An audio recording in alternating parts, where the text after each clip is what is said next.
Inside the NFL's secret meeting, who looks good, who looks bad? Details have emerged from a confidential meeting among NFL Commissioner Roger Goodell, owners, players and executives last October, in which the sides discussed President Trump and the impact controversial national anthem protests were having on the league. The New York Times obtained an audio recording of the nearly 3-hour meeting, with many of the participants revealing some striking opinions.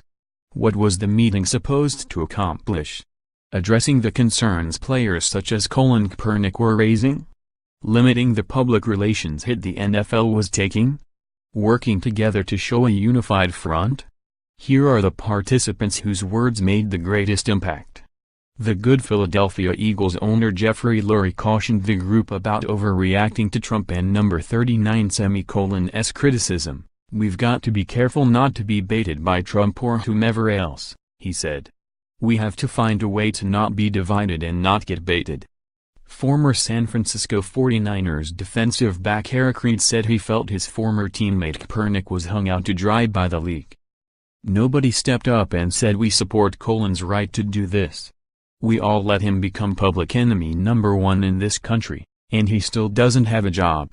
Eagles defensive lineman Chris Long offered owners an opportunity to respond to a question that has remained unanswered: why Kaepernick wasn't number 39's on an NFL roster when we all agree in this room as players that he should be on a roster. If that were the case, Long said, all this negativeness and divisiveness could be turned into a positive. NY Giants owner Robert Morra expressed hope of reaching common ground. "We have a chance to do something monumental." Former wide receiver Anquan Boldin called for owners to support the idea of working together to promote societal change. "Letting people know it's not just the players that care about these issues, but the owners, too." That sentiment was later reflected in a joint statement issued after the meeting ended. Though bad despite calls for a united front, some owners believed the players were the ones standing in the way of progress.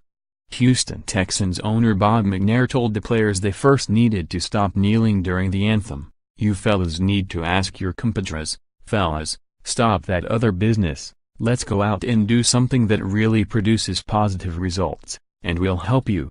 Buffalo Bills owner Terry Pegula was even more direct, claiming the league was under assault because of the rising tide of protests, sponsor unhappiness and declining TV ratings.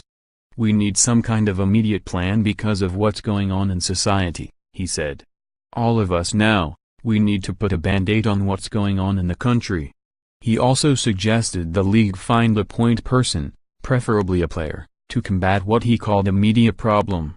But his example was a poor choice, considering the already charged political climate.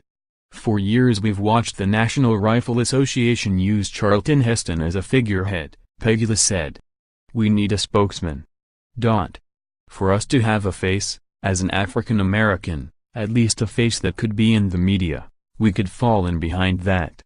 The curious Goodell stated at the beginning of the meeting, "Let number 39's make sure to keep this confidential."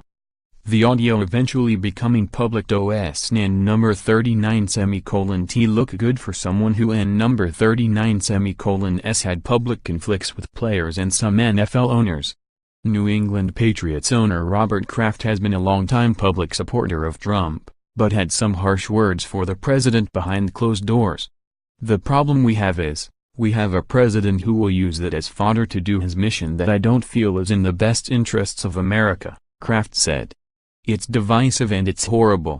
As for the NFL and number 39's interests, Kraft was one who directed the discussion from Kaepernick and number 39's situation to what he called the elephant in the room: Kaepernick and other players kneeling during the anthem. However, Kraft did try to move the group forward in the same direction with the statement it released at the meeting and number 39's conclusion. "It would be good if you could work in the word unified or unity in some fashion." Follow Gardner on Twitter @DVGardner.